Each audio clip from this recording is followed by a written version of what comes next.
Λοιπόν, αλλάζουμε περιβάλλον και πάμε λίγο σε πιο ήρεμο περιβάλλον και σε βραβευμένους ανθρώπους της ζωής. Λοιπόν, σε ομίλους βραβευμένους. Είναι η κυρία Λαυτσίδη μαζί μας. Ελευθερία Λαυτσίδη, γεια σας. Καλημέρα σας. Καλώς ήρθατε. Συναισθηματίζει. Και θα ξεκινήσουμε από αυτό. Μας έχει κάνει πολύ εντύπωση και το όνομα. Το λέμε και το ξαναλέμε. Συναισθηματίζει για να το συνηθίσουμε. Ναι. Εκπαιδευτικός όμιλος, έτσι. Ναι. Σωστά. Τι σημαίνει δηλαδή συναισθηματίζει, τι είναι δηλαδή? Λοιπόν, το συναισθηματίζει είναι το πρώτο κέντρο συναισθηματικής ανάπτυξης στην Ελλάδα και την Ευρώπη. Αυτό που κάνουμε είναι έχουμε δημιουργήσει δραστηριότητες από την πολύ μικρή ηλικία των 3 μηνών. 3 μηνών. Ακριβώς. Και στόχο την ανάπτυξη ισχυρών δεσμών με τα άτομα φροντίδας των βρεφών. Και οι δραστηριότητες μας φτάνουν έως και τα 12 έτη. Με φυσικά κατάλληλα προγράμματα για την κάθε ηλικία. Βλέπουμε και τους χώρους παράλληλα εμείς το όμιλο σας. Ωραία, χώρες. Ναι. Και ο στόχος είναι λοιπόν η ανάπτυξη κοινωνικών, συναισθηματικών αλλά και προσαρμοστικών δεξιοτήτων των παιδιών.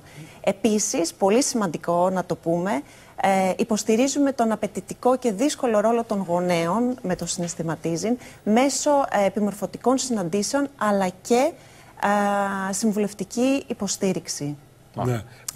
Η διάκριση τι σημαίνει για σας? Γιατί σας επέλεξαν, δεν είναι προφανώς τυχαίο, υπάρχουν κάποιοι στάνταρ επιλογής. Τι σημαίνει για σας, για τον όμιλό σας? Είναι επειδή είμαστε ένα κέντρο συνεχούς έρευνας και καινοτομίας, για εμάς αυτή η βράβευση είναι ιδιαίτερα τιμητική και σημαντική, καθώς αποτελεί μια ακόμη ετικέτα ποιότητας για το συναισθηματίζει. Είμαστε υπερήφανοι που καταφέραμε να ξεχωρίσουμε. Αυτό είναι και πολύ καινοτόμο. Δηλαδή, εγώ δεν θυμάμαι να το ξανακούσω στην Ελλάδα τουλάχιστον τέτοιο κέντρο που να λειτουργεί με αυτόν τον τρόπο.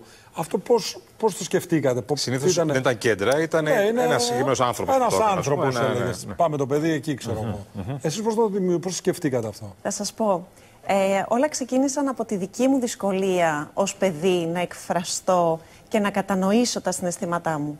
Αυτό λοιπόν έγινε η κινητήριος δύναμή μου ώστε να ασχοληθώ με τομείς της ψυχολογίας αλλά και της νευροβιολογίας του εγκεφάλου. Αναρωτιέμαι λοιπόν πώς θα ήταν αν παιδιά και γονείς γνώριζαν τι συμβαίνει στον εγκέφαλο ενός παιδιού. Πώς θα ήταν αν τα παιδιά μπορούσαν να εκφραστούν με υγιή τρόπο και σύμφωνα πάντα με την προσωπικότητά τους. Πώς θα ήταν λοιπόν τότε, ποια θα ήταν άραγε τα ποσοστά νόσησης σε ψυχοσωματικά προβλήματα? Θέλουμε παιδιά που ευημερούν. Και πώς θα γίνει αυτό? Δείχνοντάς τους τον τρόπο ώστε να μεγαλώσουν με συναισθηματική ισορροπία, δίχως να φοβούνται να αισθανθούν. Είναι σημαντικό να κατανοήσουμε ότι τα συναισθήματα αφορούν μια φυσική λειτουργική αντίδραση του εγκεφάλου.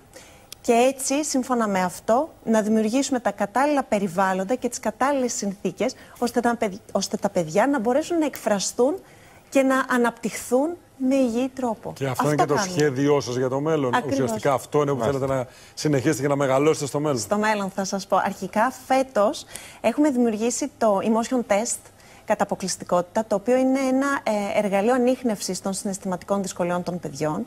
Επίσης το Emotion Kit, το οποίο είναι ένα κουτί δραστηριοτήτων και παιχνιδιών που μπορεί να προμηθευτεί ο καθένας. Δημιουργούμε επίσης ένα ακαδημαϊκό πρόγραμμα επιμορφωτικό για φοιτητές και ειδικούς. Και τέλος, το σημαντικότερο όλων είναι ότι έχουμε τη δημιουργία franchise κέντρων συναισθηματίζει σε όλη την Ελλάδα και την Κύπρο. Έχουμε ήδη καλωσορίσει την Κομοτηνή, την Σύρο, αλλά και ακόμη ένα στο κέντρο της Θεσσαλονίκης συναισθηματίζει. Και συνεχίζουμε, εύχομαι, με πολλά ακόμη στην Αθήνα. Και πολλά βραβεία. Και του χρόνου μετά και άλλα βραβεία. Λοιπόν, να είστε εδώ και πάλι. Να είστε καλά. Ευχαριστώ πολύ. Καλημέρα σας και συγχαρητήρια. Ευχαριστώ. Να είστε καλά. Ευχαριστώ. Πάμε στη Γέλμα.